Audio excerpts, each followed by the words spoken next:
ஐயா தங்கமெல்லாம் வாங்கினோங்க ஐயா. எல்லாம் அடமானத்துல கிடக்கு. எப்போ எடுப்போம்னு தெரியலன்னு ஒரு குரூப்பு. மற்றொருவரோ, திருமணத்திற்கு தங்கம் வாங்க வேண்டும். எங்கே செல்வது? தங்கத்தோட விலைய பார்த்தா ஏறிக்கிட்டே இருக்கு. எங்களுக்கு சம்பளம் அந்த அளவுக்கு இல்லைங்களே! பொண்ணுங்கள்லாம் வளர்ந்துட்டு இருக்காங்க. திருமணத்திற்கு என்ன செய்வோம்? அப்படின்னு ஒரு கவலை. ஒரு ஜாதகத்துல 2ஆம் இடம் என்பது தனஸ்தானம், 11ஆம் இடம் என்பது லாபஸ்தானம்.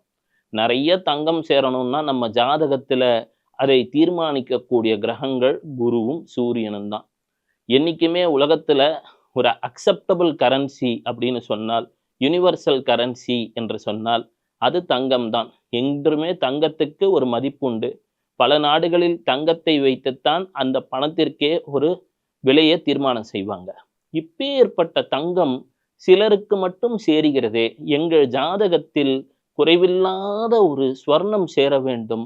வீடு எங்கும் தங்கம் நிறைய வேண்டும். இதுக்கு ஒரு வழிபாட்டச் சொல்லுங்கய்யா. ஐயா பார்ஸ்வநாதரே எங்களுக்கு உதவுங்க அப்படின்னு நம்பிக்கையோடு கேட்கிறாங்களோ, ஏதோ ஒரு வகையிலே பார்ஸ்வநாதர் உதவுவார். பொருளாதார வசதிகள், ஆரோக்கியம் என்று கேட்கும் அனைத்து நலமும் பெருகும் என்பது பலருக்கும் அனுபவமும் கூட. அடியேனும் அதனால் பயனடைந்துள்ளேன்.